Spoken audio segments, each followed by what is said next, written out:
Go ahead, Nathan, whenever you're ready. Okay, here we go. Hold on, let me get a swig of my whiskey. Lucky. There we go. I'm out of beer. Steve, who are you? I don't know anymore. And I have been searching. Welcome to Following the Fire. Thanks for joining us on this journey through the wilderness. Just like Israel followed the pillar of fire and smoke, we want to take a new look at our beliefs and just follow him. And like Israel, we get it wrong a lot, we get lost a lot, but we're doing our best to go where God leads us. I'm Nathan. And I'm Steve. Don't you know it's all I have? But even on my heart can't compare with what you. Welcome to Following the Fire. It is book club day. We're going to be talking about The Making of Biblical Womanhood by Beth Allison Barr. Really excited to talk about it. But first, we've invited a special guest to join our conversation.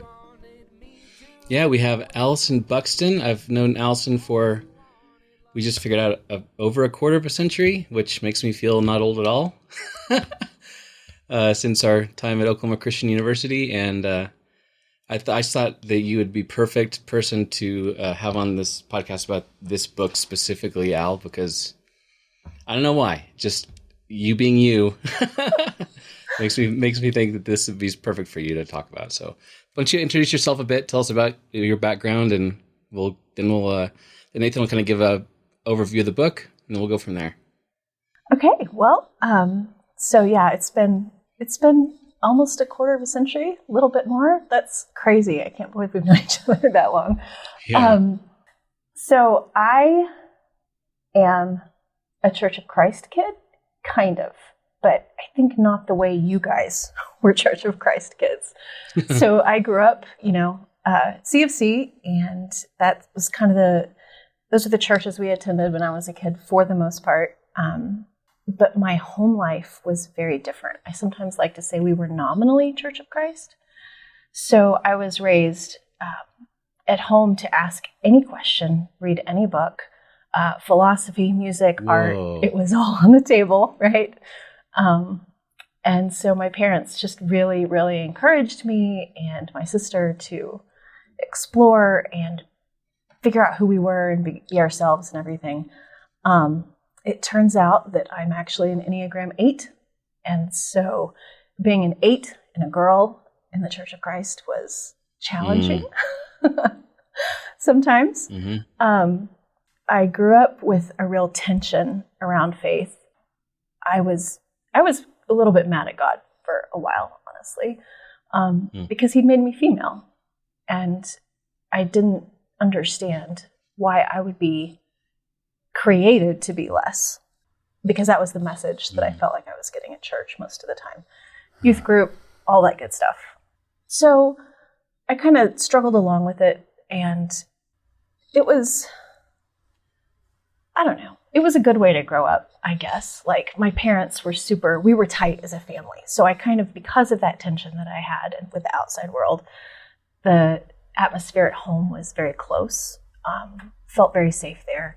And I mean, I towed the line as well as I could, right? Tried to do the right thing. I went to a Church of Christ high school, followed by a Church of Christ university, and I married a good Church of Christ boy. And it was just sort of, that's what faith meant to me. It meant sort of trucking along with this tension of who am I and what does God expect of me and why did he handicap me almost. I can't really serve him as well as I would like to. If what he really wants is a meek and quiet spirit, then I'm probably lost forever. So we attended the same Church of Christ that I grew up in as a kid after we got married, and it was on the liberal end of Churches of Christ. It really was. We introduced instruments at some point, which caused one of many church splits for that particular congregation. And maybe a letter in the newspaper? I don't know. Yes, we were disfellowshipped publicly multiple times via the local newspaper. Yeah, so that was the stew that I grew up in and that I carried with me into adulthood. And at some point along the way, I started reading some dangerous authors and became reformed. So poor Jonathan came home from work one day. I said, "Guess what, honey? I'm reformed." And he was like, "What does that mean?" Well, kind of maybe a Calvinist now. So that was an interesting path. We became Presbyterian, and we have been in the Presbyterian church now for, oh my gosh, it's been 14 years since that happened. Really? Yeah, but I say 14 years, 13 years, and then pandemic happened. Right. So we're kind of, we're between churches right now. I no longer really claim the Reformed title, and we're just sort of sitting this thing out, trying to figure out what we're going to do when it's safe to get out and about, because two of our kids are too young to be vaccinated, so we're not quite ready to jump into visiting churches yet. But yeah, that's the general overview. A few years back, I started really diving into basically gender studies. And I got the wild hair to do my own research and figure stuff out. So I read The Second Sex by Simone de Beauvoir, which is the closest thing, I guess, that feminists have to a Bible. And I read Feminine Mystique and some other stuff, and bell hooks. I just kind of went down this rabbit hole, and now here I am. I don't know where I am. No, it's Here I am, hear me roar. Yes, something like that. I don't know which one that is. Wow. Yeah, so that is quite the journey. I don't want to get ahead of ourselves, but what's the feel of women's roles in the Presbyterian Church? I'm curious. Well, it depends on which flavor of Presbyterian you're talking about. So there's the PCUSA, which is a little bit more broad-minded. They have some women pastors. They're definitely more open on issues like that. But that was not our branch. We were in the Presbyterian Church in America, which is much more conservative. And once again, we found ourselves in a more progressive church within a very conservative denomination. And we're still kind of grieving the loss of that church right now, even though we're the ones that left and we made the change. They didn't shift. The PCA is very traditional when it comes to women. A few years ago, the pastor of the church that I was at put together a bunch of women from across the denomination, and we each, contributed a chapter, and we actually wrote a book about women's roles in the PCA. And wow. Yeah, my chapter was about feminism. So the reviews, never read the reviews on Amazon, right? My chapter was a little bit harder to swallow, I think, for some folks. But yeah, the PCA is definitely toes the traditional line on women. So, what's the name of the book? Co-laborers and co-heirs. All right. Nice. Yeah, it's very. It's kind of, what's the word for it? It's kind of specific to the PCA. Sure. Okay. But because the Presbyterian church structure is really similar to the Church of Christ in some ways, there's probably, there's some crossover for sure. It's not like a set of experiences that's unique to the PCA, but the flavor of the book, I would say, is very, very PCA. So. Right. What is the word for that? I say inside baseball, which is already an inside baseball term. Right. It's like, like intramural sports. I don't. Insidious? Insidious. Or, yeah. No. How? I don't know. There's a word. There's got to be a word. I know there is one. I don't know. Come on, Alison. You're the attorney. You're supposed to be good with words, right? I'm tapped out. It's the end of the day. I got nothing. Man, me too. Nathan, why don't you go ahead and give us an overview of the book we're talking about?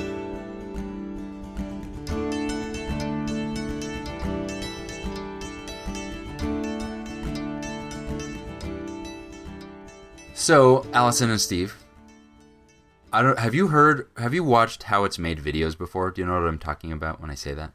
Yes. I don't know that I have. Like they go inside a factory and show you how like crayons are made and stuff. Yes, crayons is possibly the best one. Okay. Noah is a huge fan of those. He always used to call them "How They Make It" videos. How they make Dad, it. can we watch a "How They Make It" video? Exactly. And maybe a year ago, my son, 5-year-old at the time son, was very into How It's Made videos, and I am fascinated by them. My favorite one of all time is a classic Sesame Street segment where they show how saxophones are made. But all the machine sound effects are actually someone playing a saxophone. Really? So they're like honking, honking on the saxophone.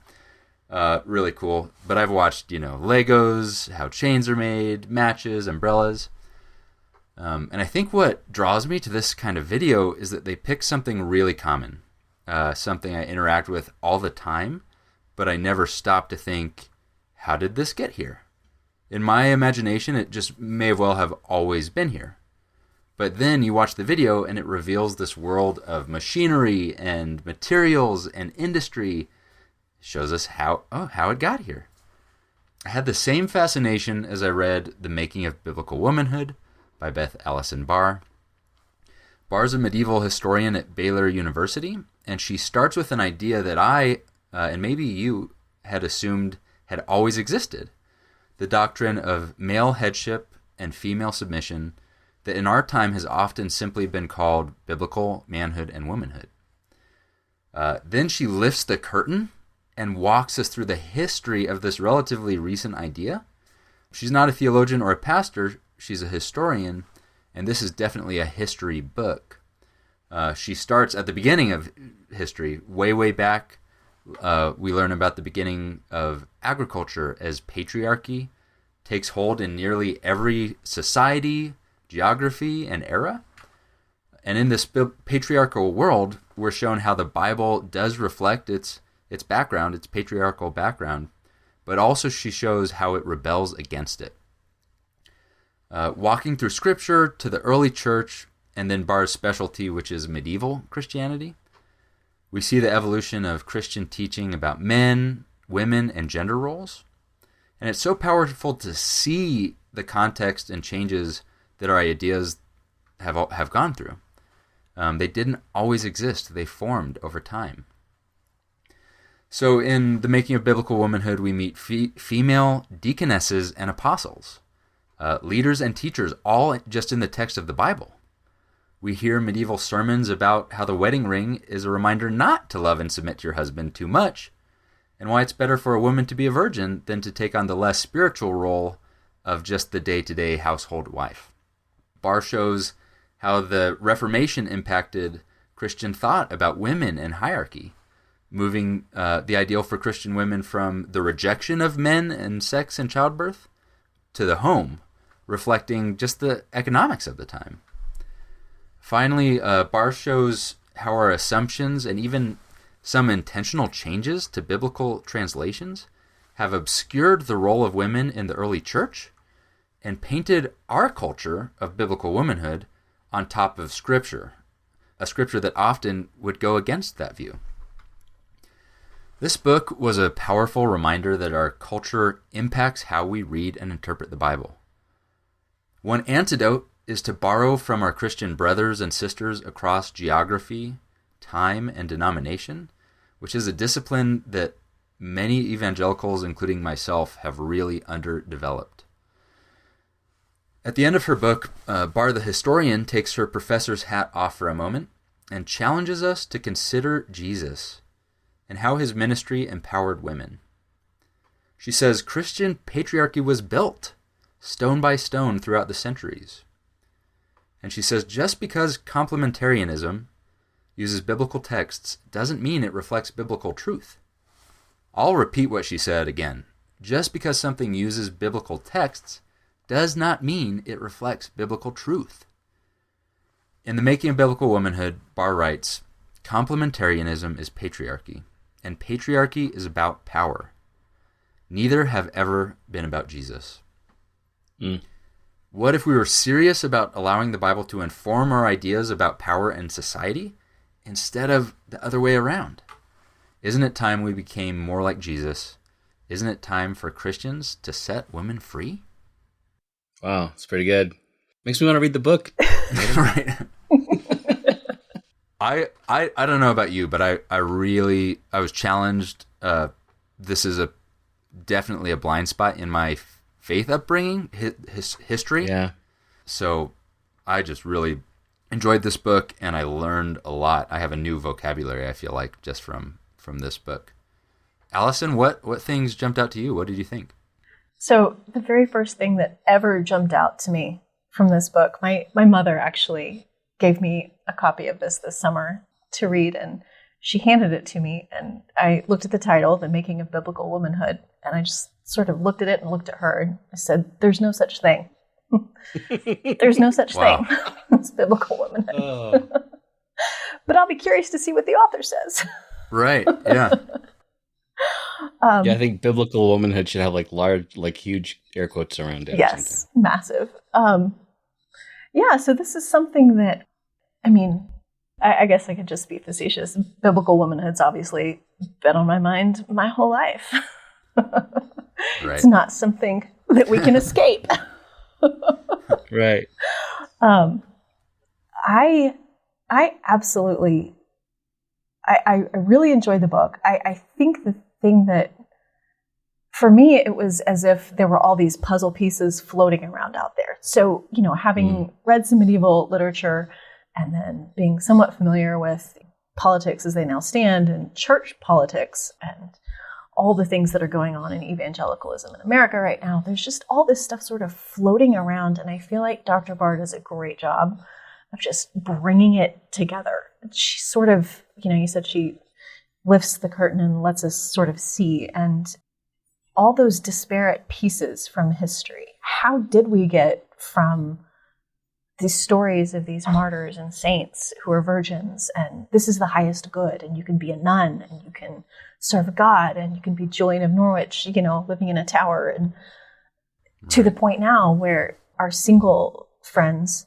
who are women in church congregations are treated like they're not full people. There's no way for them to really serve God because they can't be ordained. They can't do anything up front. They can't talk. And if they don't have a man, then who even are they? And so the way she's able to just sort of trace that bright line through history, bring it all together, I thought was just brilliant. Sadly, I do think this is one of those books that the people who I think need to read it most might be disinclined to do so. I've been struggling to really try to understand why, at least in the circles that we've been in relatively recently, we're happy to talk about race.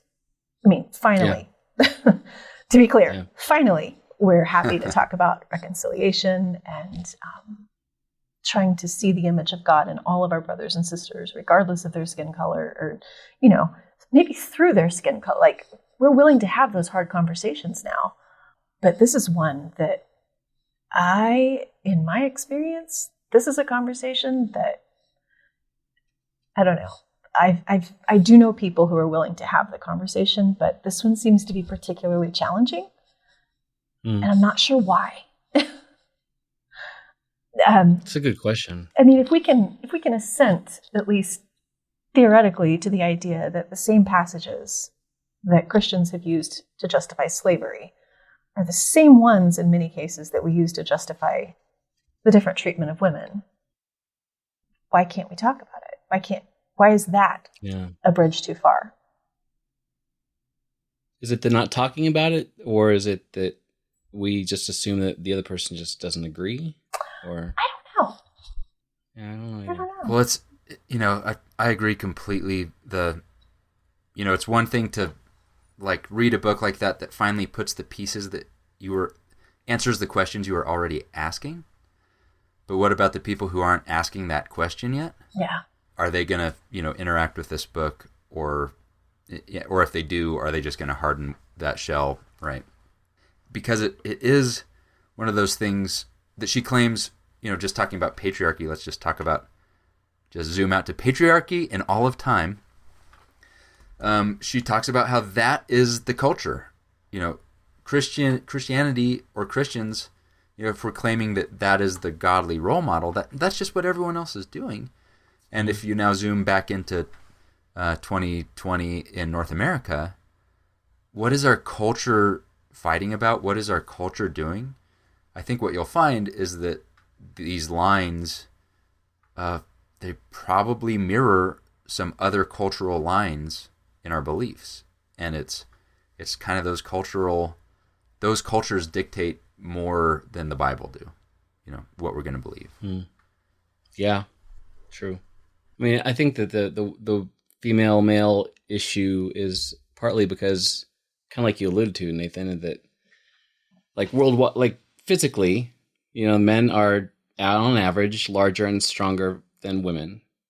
They can lift heavier stuff, right? Women, of course, nobody talks about how women can handle way more pain and deal with way more difficulty than men can. There's the occasional sketch about like man colds, being so horrible and terrible and right. Like they're dying because they've got a cold. But I think it's just one of these things that it's a bit kind of akin to the issue with homosexuality in this sphere. That it's like, well, it's so obvious that that's just how nature is set up to be. And the argument often starts at Genesis 1 or 2. Like, well, man was created first, and woman was like, I guess you need some help, And so it's like the fact that it starts there is so frustrating to me, especially after reading this book, because she talks about how, if you really look at what's going on in Genesis, in the beginning of Genesis, the man being sort of put in charge of stuff is because they screwed up. It's not like God said, this is how it should be. It's like, yeah, y'all screwed up. Now you're going to pay the price and have difficulties a different way. And, women have difficult childbirth, what they did before theoretically and all this stuff. And it's just, I don't know. It's frustrating to me having grown up in that mindset, and it's like when you have the blinders lifted, it's like suddenly it's like, how did I not see this before? I've just going back to that. This isn't not in the book at all, but that argument that man was created first. Yeah. That's never made sense to me because man was created last, and the whole point, like there was several days. Light was created first, right? And then, well, theoretically, fish and birds should be. Fish and birds. Are we under the fish and the birds? Right? It was like then he made all the animals and all the crawly, creepy things, and then man, and then woman. How in the world did we cut out everything and say like man was made first? That means that we're in charge. When the whole text is like this pinnacle, and it's like, what if the pinnacle is women? As the right? And then the peak of creation, human 2.0, woman, right? Yeah. So God wasn't done until he created woman, right? Right. So one of my favorite things I've actually heard is Nadia Bolz-Weber, who is one of my favorite people. Yeah, she's fantastic. In her book, Shameless, I think she talks about that Genesis account, and she puts a different spin on it where she says in the beginning, God created them male and female. He created them male and female. And we've always read that to be, well, he created them male first, one guy, and then female second. She's over here, right? What if he created them male and female and we're all both male and female? Yeah. Which is what we in the book, we read that as we start to look at translations and why it matters, how we translate things like gender-inclusive words, like Adam, mm-hmm. the Hebrew word for humanity. It says God created a single human. God created human, male and female. Male and female, he created them. Yeah. So it's like one of the claims of this book is let's actually grapple with the full text of the Bible and try to understand not only what it meant to those people, but not write our culture on top of it. Which is funny because the attack works both ways. So for maybe complementarianists, they say Christians who are egalitarian, who are advocating for an equality of the sexes, are just following the feminism of the 90s or something, right? Riding that wave of culture and what's acceptable to our society. But Barr turns it around and says, no, it's actually complementarianism that followed the culture and wrote that on top of the Bible. And she says, the greatest trick the devil ever pulled was convincing Christians that oppression is godly. And that this patriarchal system, or even hierarchical system, is one that we are supposed to uphold instead of radically reject, like Christ did. Yeah. What's, just in reading this book, what is something that you had never heard before that jumped out to you, that kind of opened your eyes, or that you hadn't seen before? I think that one thing for me was the discussion of the translations in the 90s. Zondervan and was it Zondervan and the NIV? I can't remember. Anyway, it was ESV. Yeah, the ESV. Zondervan and because the ESV is huge in the PCA. The ESV is what we use if we are Reformed. Interesting. But I remember that. I remember that when I was a kid, a teenager. I remember the conversations about how, they're trying to liberalize the Bible. They're messing with the Word of God, and they're inserting things that aren't there, and they're trying to overlay their political agenda on, God's perfect and holy Scripture. And the vehemence with which everyone reacted to that. But now knowing that the whole thing is part of this, centuries old conversation about what the Bible means and what the words say. And that one hit me particularly hard. Just, I think because I do remember it. I remember those conversations in my Christian high school about what translation we were using. So. Yeah. Which translation you're using is always a huge deal. Yeah. And growing up, my grandfather, he was like, KJV is the best, but it's hard to understand. So, American Standard's better, but it's a little hard to understand still. So New American Standard's probably pretty okay. But remember, like the new NIV was coming out, and I remember those exact conversations, Alison, because especially when I going to Oklahoma Christian University as a Bible major, that's constantly talking about translations like ad nauseum. And what people don't realize is how much we have this idea in our head that these are like 100 pure men who are sitting around the table, all like going through every word together and agreeing upon everything all together. We assume, if all these people did all this work to figure out what it says, then it must be accurate, it must be correct. And I remember teaching a class about how translations sometimes got it wrong, and the one woman was very disturbed by that.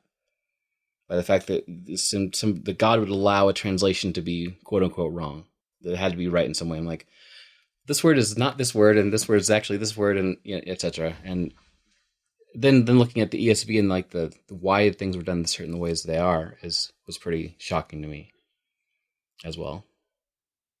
That's another one of those, like, culture, like your background culture is just the water that you are the fish in, and translation it feels like you're attacking God if you either criticize a translation, or even, the step before criticizing is just knowing, like, the translating is a choice.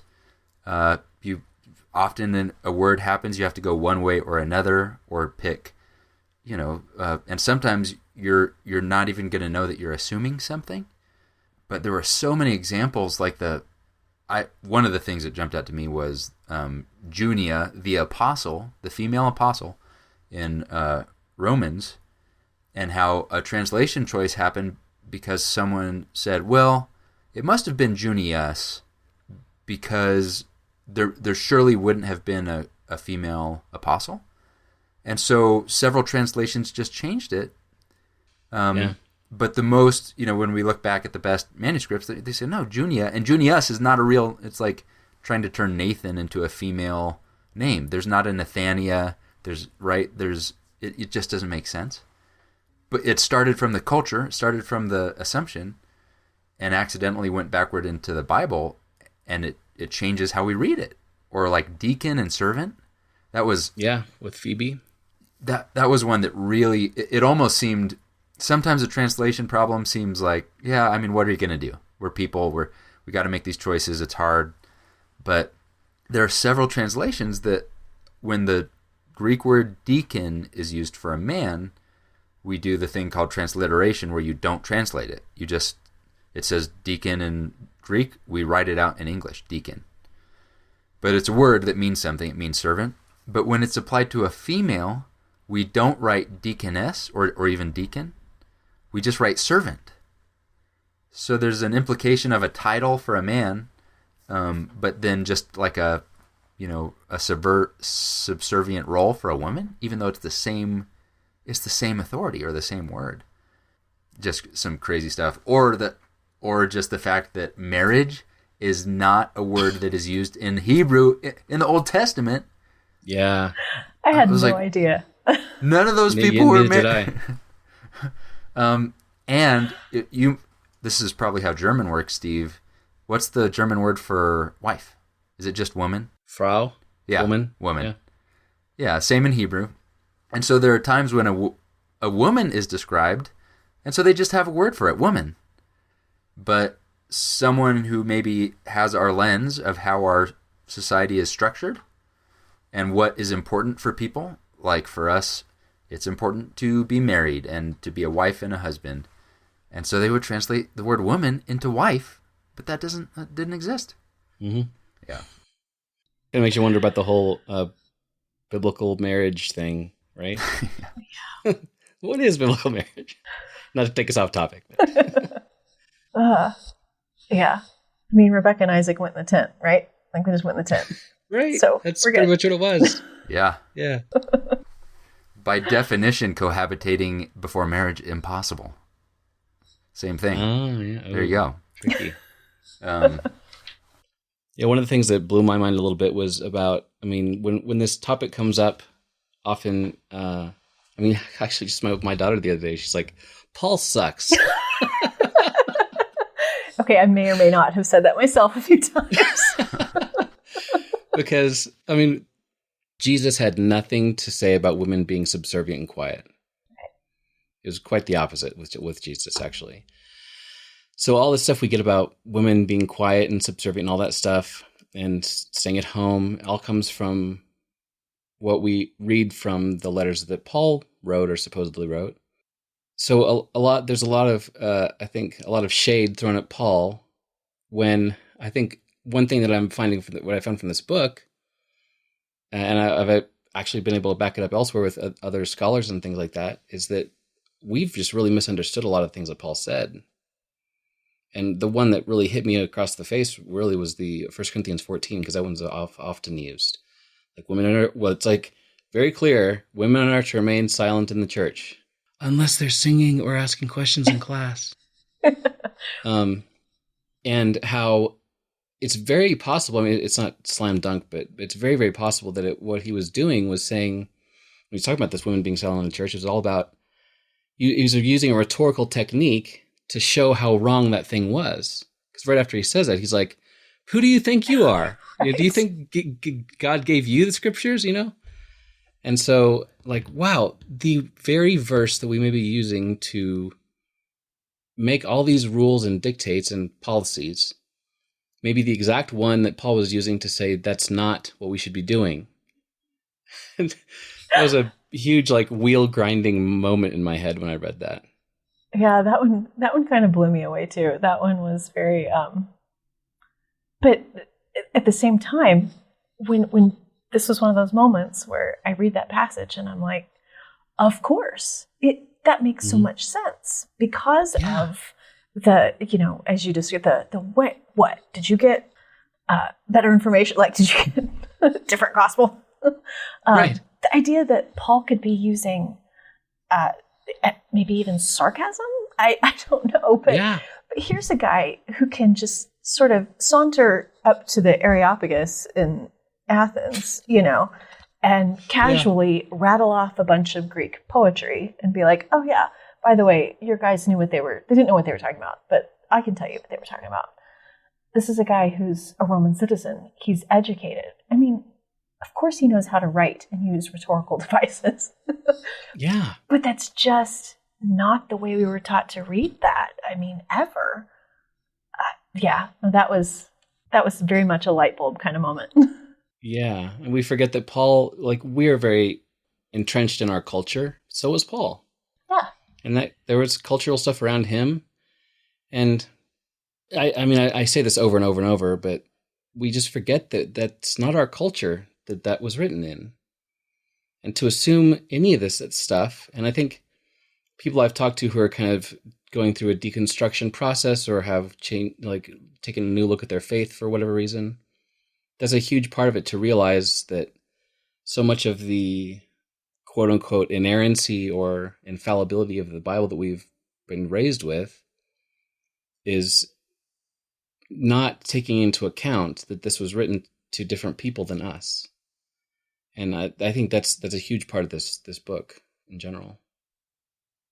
And she's advocating for reading the whole text, all of the context, but lining it up with what we know of Paul and his writings and what we know of Jesus and what that his mission was. Because the same, just to be clear, she's not arguing sometimes the Bible means the opposite of what it says. The Bible was written with no punctuation mark, no periods, no capitalization, just one run-on sentence is what it looks like in Greek, without even spaces. So when people translate it, they have to put, is this a question mark or a period, right? And we know in English how much that matters, and there are verses where it's so Paul uses this specific rhetorical device all the time. It's really unhelpful. God or Paul, I don't know who to blame. It's really unhelpful to have a Bible where someone will say this clearly obvious thing that is wrong, right? We have Bible verses that are do not handle, do not taste, do not touch. The end. Wait a minute. Is that the scripture? No, he very clearly, obviously after that says, what a bunch of bogus rules. That's not the gospel. So it's easy for us to see the device in work there. He has the verse that says, it is better not for a man not to touch a woman. I'm like, whoa, wait a minute, God. But then he's like, but then he refutes it and says, he's talking about this crazy Greek idea and Roman idea that women were deformed males. They were, the first time I've ever written a face palm in a book. It was for Aristotle. Aristotle. I was like, Aristotle, this is like the most male thing for a male. He was like talking about how women are lesser than us. They're deformed males. But I suppose it's okay. It is how we happen to reproduce the human race. So I guess that's fine. I was like, that's... I told my kids that yesterday, and they just looked at me with jaws open, what? How? Right. So Paul quoting, there are these crazy ideas about the ideal is the man. Too bad that women we have to deal with them. And so there are all these beliefs it's better not to get married, or it's or in this case, what was the women should be silent. Women should be silent in the assembly. And then he's like, come on, you think that the Bible started with your culture? He's like, get out of town. That's ridiculous. But if you're translating this, it's a difficult task. And if you don't put the air quotation marks around the plainly refutable passages, it's really hard to misunderstand these. And I was always like, I grew up thinking like, yeah, you're not. It's so funny. Our culture is that like people should get married, especially single women in the church. They need to be married. But what I grew up with was Paul saying like, try really hard to just not be someone who needs to be married. Right? Yeah. But if you must, I suppose. So that are we taking God's design for marriage from this guy, right? Because his design was like, just don't do it. Right. You know, I wish you were all like me, whatever that means for Paul. Yeah, Alison, I was curious. So I'm curious about what was it like? I mean, you kind of hit this in your intro, but what was it like growing up in a church that was so set on women being silent in church? So there's actually a great quote for this from the book. Oh, good. Where Dr. Barr is quoting Kate Bowler, and she says this: evangelical girls learn about the limits of their own spiritual authority as an accounting of small details, little moments of encouragement or discouragement that nudge them toward a sense of being acceptable. And that just nails it. Acceptable. Yeah, so I always felt like, being male is the ideal state. It's just preferable. It's better to be a guy. And, it's always explained in terms of, well, there's equal value in the sight of God, right? Men and women are, nobody's more important than anyone else. In God's economy, we're all spiritually equal. Right. But that is not how that works in real life. Separate but equal never means equal, ever. And yeah, as far as I could tell, I had thoughts too, and I was a little bit baffled about why, when we all turned 13 and hit puberty, that somehow the guys were suddenly supposed to be teaching class and leading everything. And these are the same idiots, no offense, who are like still pulling our hair, in the hallway at school. Yeah. Like, what happened? How did they magically become, I don't know. Yeah, I don't remember a bar mitzvah. Right? I know. And it's like, part of the struggle, I think, for girls is, and this is just part of the wider culture, not even a church issue necessarily, but it's like girls hit 13 and all of a sudden they become sexual objects. And so we've got all this stuff going on in our bodies and our minds. And frankly, it's just pasted over with some really bad theology. It makes it really hard to carry on as a girl, because in the end, if you have,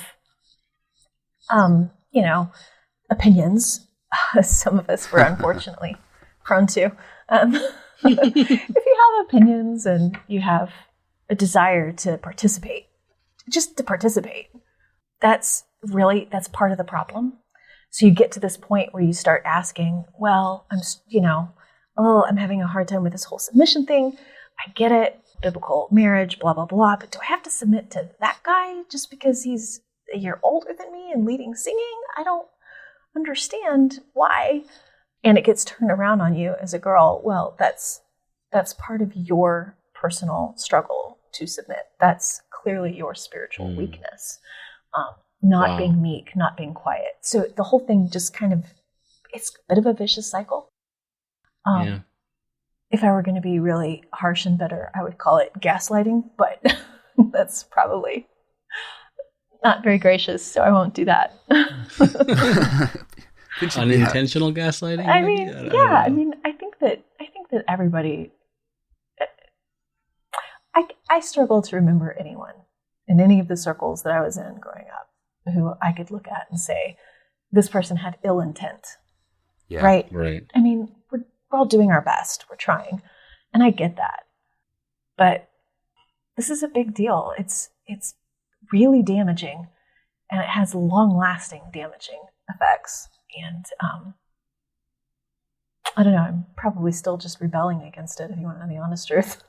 Well, I mean, I wouldn't blame you. You're living all your formative years being given this message that you are less than in some way.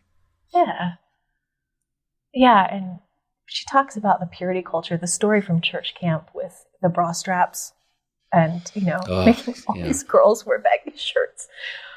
Oh, wow. That brought back a lot of memories. Right. Yeah, it's this, I don't know. It's that sort of toxic soup of patriarchy and purity culture. And at one point she says in the book that inerrancy creates an atmosphere of fear. Yeah. And explain what that means or how that works. So I think that the idea of inerrancy it's so important in evangelical circles, because there's this idea that I think Nathan, you alluded to this earlier, if this part isn't 100% true, as in literally true, right? Then what about the rest of it? I mean, if Genesis is primarily an allegory, if there's stuff in Genesis that overlaps with the Epic of Gilgamesh, and so maybe we've got some mixing of some ancient cultures here, what do we do? How do we find any truth? How do we do anything? And suddenly we're all just grasping at straws. And I just think it's easier. It's easier for us to clamp down on people and things that we don't understand. If we don't know exactly what the rules are and where the edges are, let's just not find them. Let's just, let's be the dwarves in C.S. Lewis in The Last Battle, right? Where it's like, you're literally in heaven in Aslan's country, and they are convinced that they're not, because it's just safer to sit in the dark. And wow. And I think that when that happens, when we do that, people suffer. I don't think that's what Jesus came for. I don't think it's what he intended. Yeah. Certainty is such an... That's the thing, though. Certainty becomes your blanket. It becomes your comfort. Mm-hmm. But it's a false certainty. That's the problem. And so that's why it's scary when one thing crumbles. If the thing that you were holding to was this certainty, first of all, you don't question. It's not okay to question, and that it wouldn't make sense because you've got it all nailed down, or you know exactly how to interpret it all. And so that's you talked about how women basically have to find out what the right way is to be a woman through all these weird, there is no right way to be a woman, first of all. I'll say it twice. Even if you follow all the rules, there's not actually a right way to do it right. If you're a 13-year-old and you grow up into a woman, you're going to hit all these weird boundaries that don't make sense. Because bad theology turns into this weird legalism where it's 13-year-old bra straps or I guess, when is a man, 13, false, that's, and okay, now he's a man, and so now he's 13 in one day, we have to make up these rules, and what we don't notice is that we are really overcompensating for a bad theology, but we don't write them out loud, or we don't write them down, we don't speak them out loud. It's the woman's burden to run into them and be criticized and slowly form into this thing that we kind of made on accident, And her answer to this, is Jesus set women free. Would Jesus be on the side of the camp counselor who is shaming these 12 and 13-year-old girls? Or would he be like, you know what? Let the children go and have fun. Jesus is not the shaming of the right of the innocent camp women. And she specifically says Jesus has always set women free. And I kind of want to know, is that true? Is that the gospel that we believe? that's one of the things that over the past several years has just completely caused me to do a 180. I mean, being at church and looking around and saying, wait a minute, I'm not allowed to be myself here, but I can be myself at my office where I have a job and, the respect of my colleagues. I can be myself there, but I'm not allowed to at church. Something's really wrong. And that's the case, Especially like you mentioned at the beginning, as an Enneagram 8, somebody who likes to lead and be, lead the charge for things and be in a leadership kind of position, or kind of naturally falls into that. I from all the men in the world, I'm sorry that you had to deal with this in church for on top of everything else you have to deal with, in life. There's a really good article on this website, authentictheology.com, and it refers to a study in 2018 of Churches of Christ and the impact that this practice of the male patriarchy and women being silent, all that, and what that has, the impact that has on long term on girls and women. And so it says, for women, having an all-male congregational leaders while growing up results in, on average, lower self-esteem, less education, higher unemployment, an authoritarian judgmental view of God, psychological and emotional and economic gender gap, causation of long-term comparative harm to girls in the congregation. I mean, it's like, it's all this, it's a problem, Yeah. It's not just an opinion issue, I think. Over the past few years, I've really become pretty hard-lined on this specific topic, because the studying that Alison, you knew me 25 blah blah blah years ago. I was very the other direction, hardcore, and the studying and the learning that I've done has led me to the point where I can't stand by and let this go on and be a part of that anymore. Which is, as I've said in earlier podcasts, one of the reasons we left the church we were at, because it to me it's like slavery, like you mentioned, Alison, as far as what would we do if we had a church where Black people were only allowed to teach Black people and kids, for example. That would not be okay. And to me, this is exactly the same thing. We have half of our congregation is told to be silent and that we can't hear from them. I mean, growing up, my mom was always kind of the leader in our house, because she's a very strong personality person, and she was always the leader. And my dad was, happy to let her lead the family, and it was fine. I had no issues with it. But we get to church, and she's got to be quiet.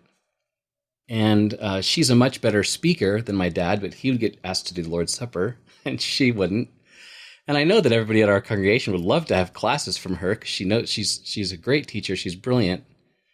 But what are you going to do? And it's so sad and frustrating to me that this has gone on for this long. And I get it. I mean, you just breeze through the Bible, you read this, oh, okay, well, let's do it this way.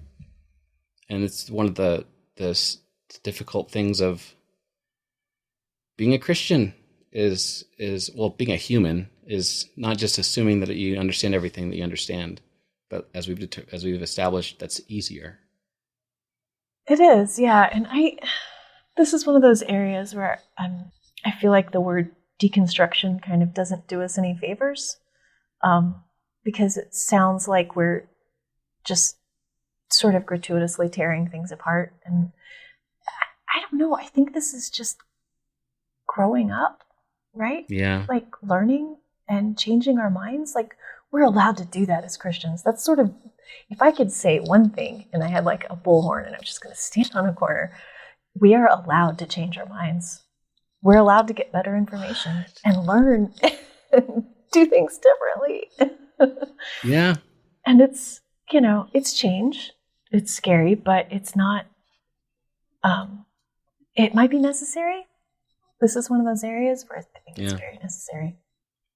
Not only are we allowed to change our minds, we're supposed to change our minds. Yes. There's something about renewing them and Right. something it's in there somewhere. You know, I don't know. If the pattern of our world, patriarchy, is the thing that we are supposed to not follow, right? What pattern are we supposed to follow? That of Christ, who, being in very nature God, didn't consider that authority something to hold on to, but he lowered himself.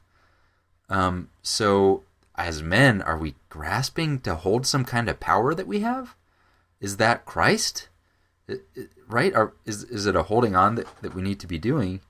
And in the very little amount that I know about feminism, one quote has stuck out to me, which is that oppression hurts everyone. So even in, let's say, a patriarchal society where men are on top and women are on bottom, the damage done is to everyone. Yes. Yeah.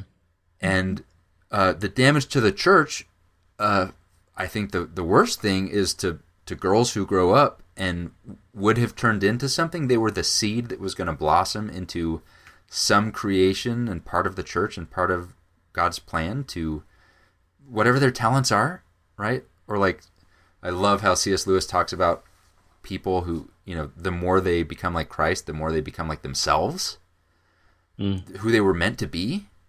Not, you know, he's not a blacksmith, he's a shepherd.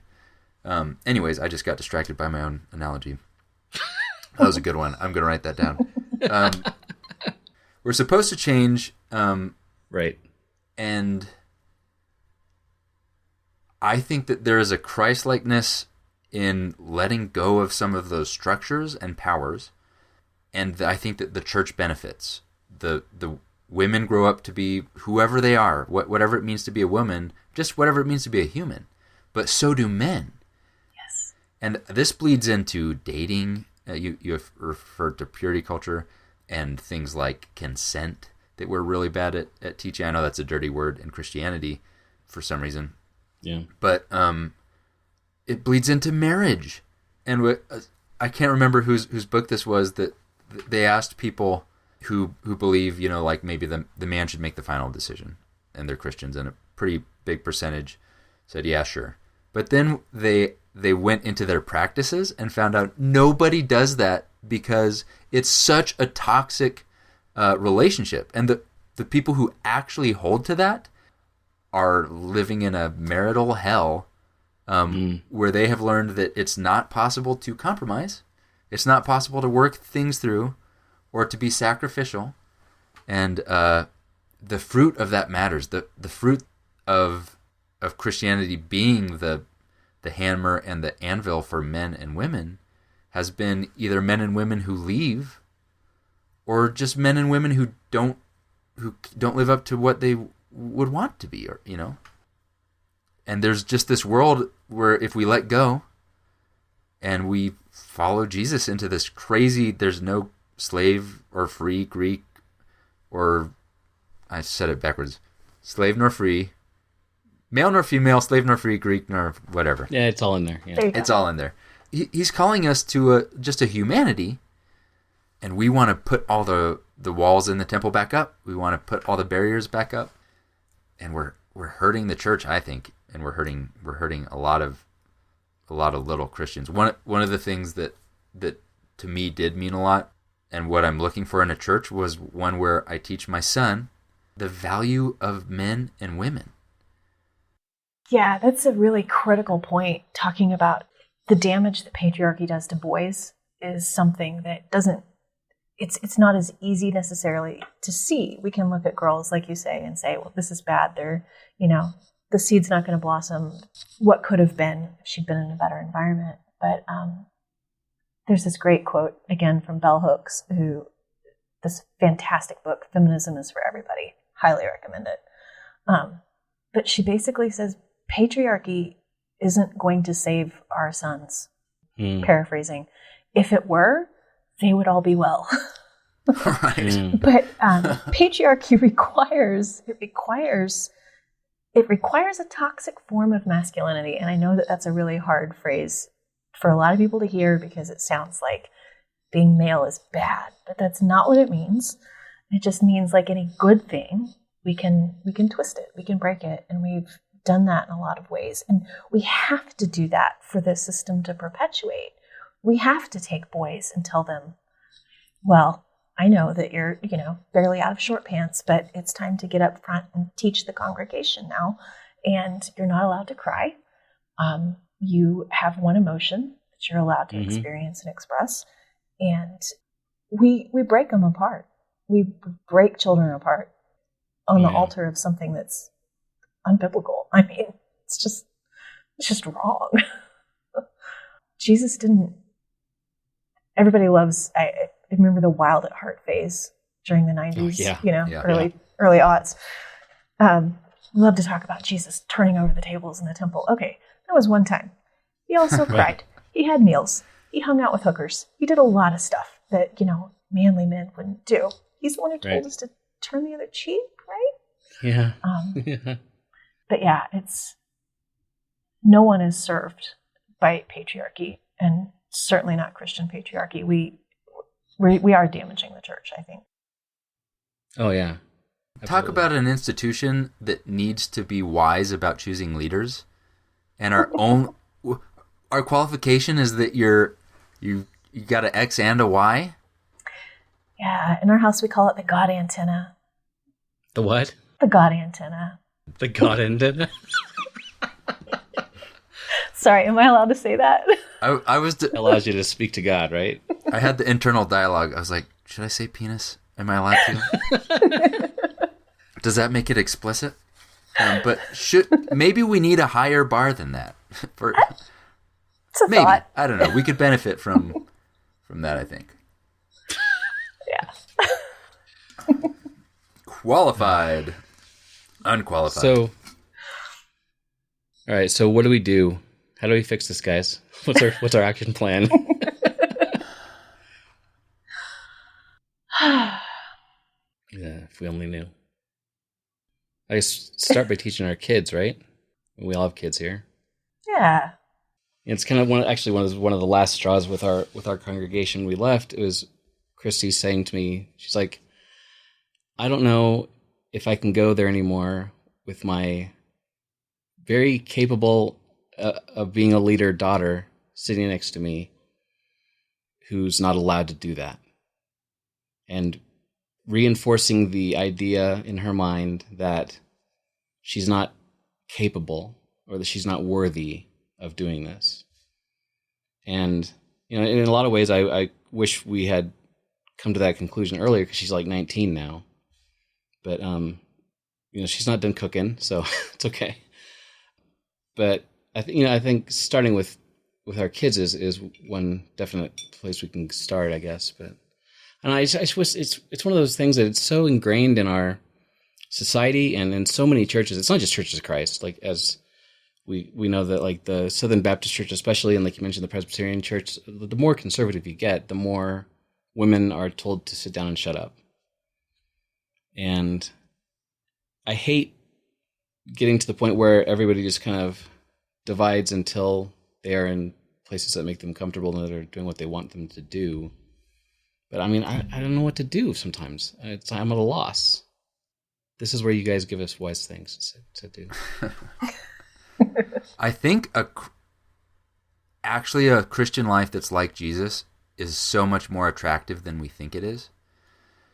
And so for adults, I think letting go of some of those things we're still holding on to out of the fear or certainty or just the baggage, and starting to model lives that are just more Jesus-like, that's a Sunday school answer. But I think other Christians seeing that in our marriages or at work or in our interactions with the opposite gender or whatever that is, can be very compelling, because when I see Jesus do that, it's compelling. And he did that all the time, where he would see what everyone thinks of her, what everyone thinks of him, what they think it should be sought after, right? Who's the greatest or whatever, and he would take his clothes off and start washing feet.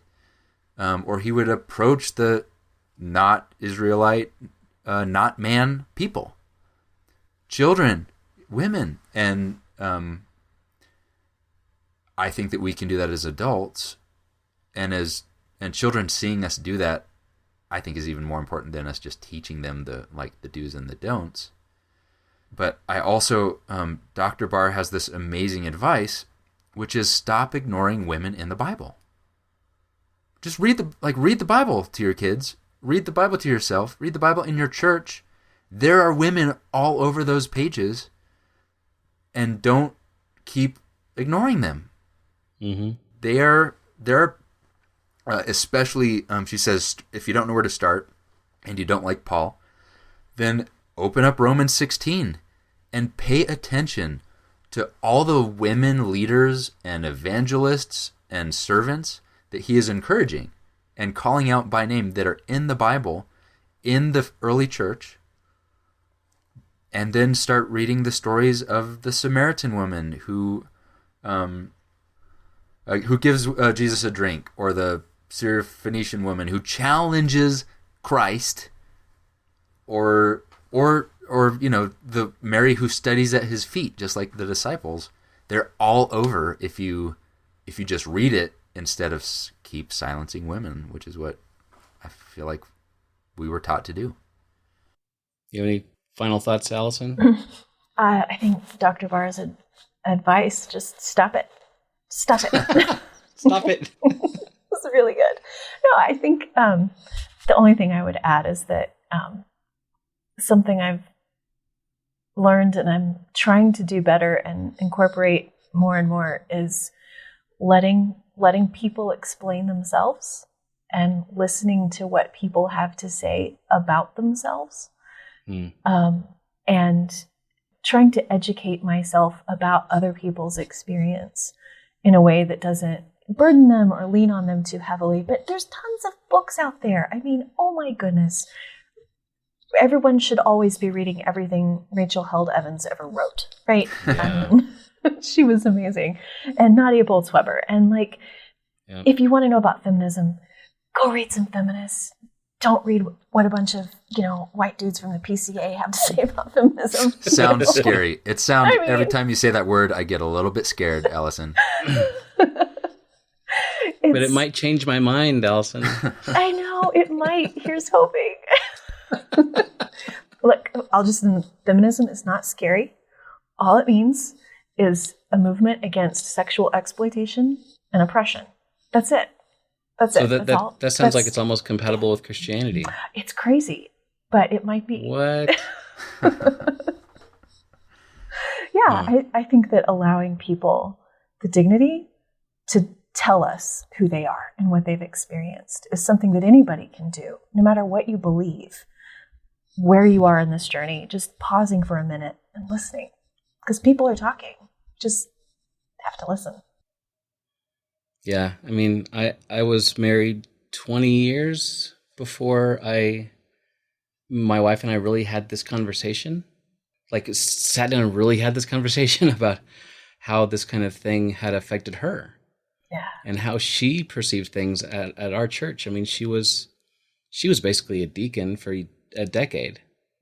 But if you're a woman, you were called a ministry leader, not a deacon. And you weren't invited to the deacons' retreats. Unless your husband happened to be a deacon, which I was, and so she accidentally got invited because she was with me.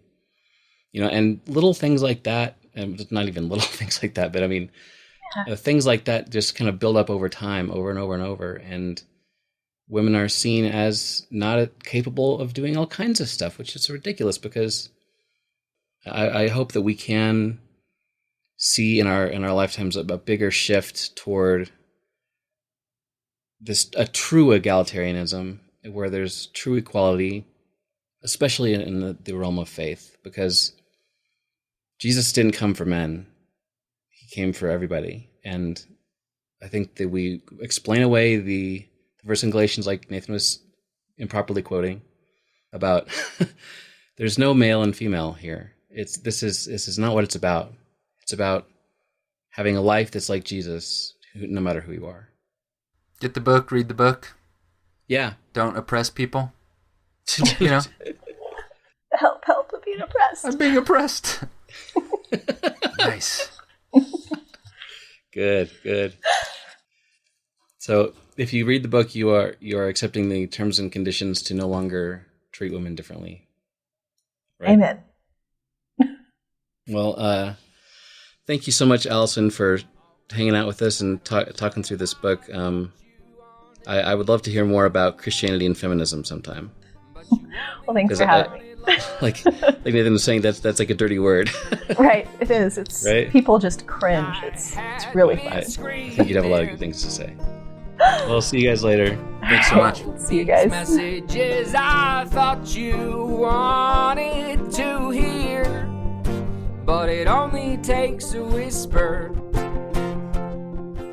Hey, thanks for listening to Following the Fire. If you'd like to see show notes for this episode, which includes links to everything we mentioned as well as all the scriptures, head on over to followingthefire.com and just click on this episode. There's also contact information on the website. Let us know what you think about the show and if you have any suggestions for future topics. Also, please give us a review on Apple Podcasts if you could. It really helps other folks find the show. And as always, thanks to the fabulous Daniel Wheat for the theme song and the music for the episode. You can find more of his stuff on Apple Music and Spotify. See you later.